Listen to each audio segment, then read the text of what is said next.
The camera pans across the rain-drenched driveway of a luxury Shanghai hotel. A sleek black Rolls-Royce idles under the golden lights, waiting.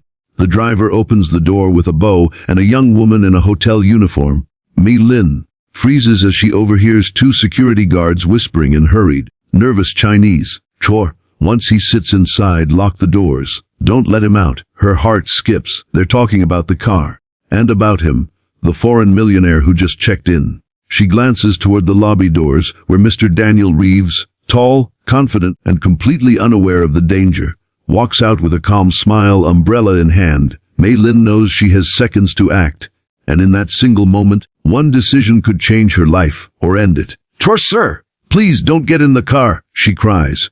Everyone freezes. The guards turn sharply toward her. Daniel stops mid-step, confusion crossing his face. And from that moment, nothing will ever be the same again. Mei Lin was 23, quiet, hardworking, and invisible to most people who passed her in the grand corridors of the Regent Hotel in Shanghai.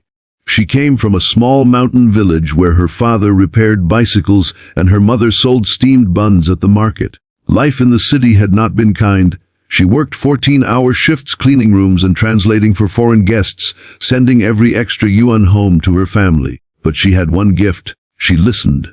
Growing up in a crowded, noisy world, Mei Lin learned to read more from silence than from words. Her English was fluent, her Mandarin perfect, and her ability to understand fragments of conversations in different dialects often made her invaluable to guests who needed help navigating the city.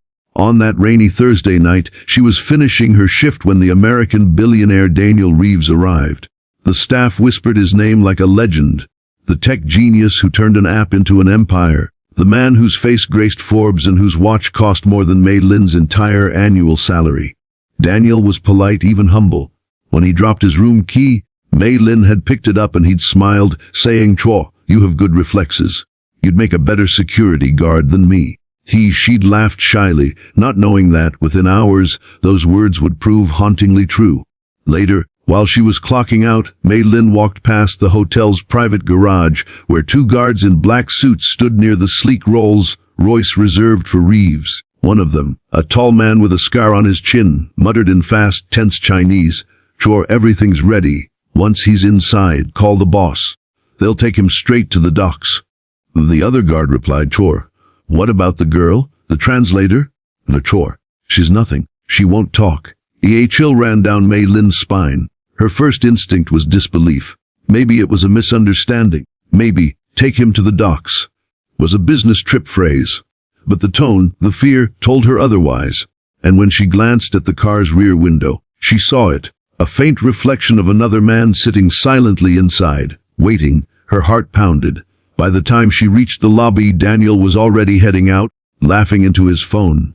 She ran, not thinking, just running, and when she shouted her warning, "Sir, don't get in the car!" time seemed to stop. The guards lunged toward her, but Daniel's instincts, sharpened from years in business wars, kicked in. He turned, eyes narrowing, and said sharply, "What's going on here?" That one question shattered the illusion of calm. The man in the car slammed the door open, shouting something in Mandarin, and suddenly the parking lot erupted in chaos. Daniel ducked. Mei Lin screamed. The driver fled, and in the confusion, she grabbed Daniel's hand and pulled him behind a pillar. The shot that followed echoed like thunder.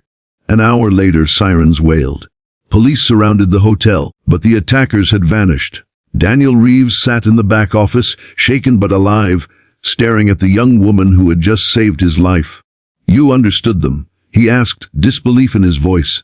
Mei Lin nodded, still trembling. "They weren't your guards, sir. They were hired by someone else." "Ooh. I don't know, but they said they'd take you to the docks. That's where smuggling deals happen, and where people disappear." Daniel exhaled, rubbing his temples. "My company's been under attack. I thought it was all digital, data leaks, fake accounts. But this is real." For the next few days, Daniel refused to leave the hotel. He trusted only Mei Lin, the girl who listened when no one else did. She translated every conversation, screened every message, and even helped him contact the local authorities. But danger was still circling. One night, she found an envelope slipped under her door. Inside was a single note written in Chinese. "You should have kept quiet. He won't save you." And fear clawed at her heart. For the first time, she thought about running, going back home, pretending none of this had ever happened. But then she thought of her father, who always said, "Courage isn't the absence of fear, it's doing what's right despite it." So she stayed. With Mei Lin's language skills and Daniel's resources, they uncovered the truth. A corrupt network within the hotel's security company. They had planned to kidnap Daniel and extort him for millions through an offshore account. The guards were just pawns, part of a much larger web.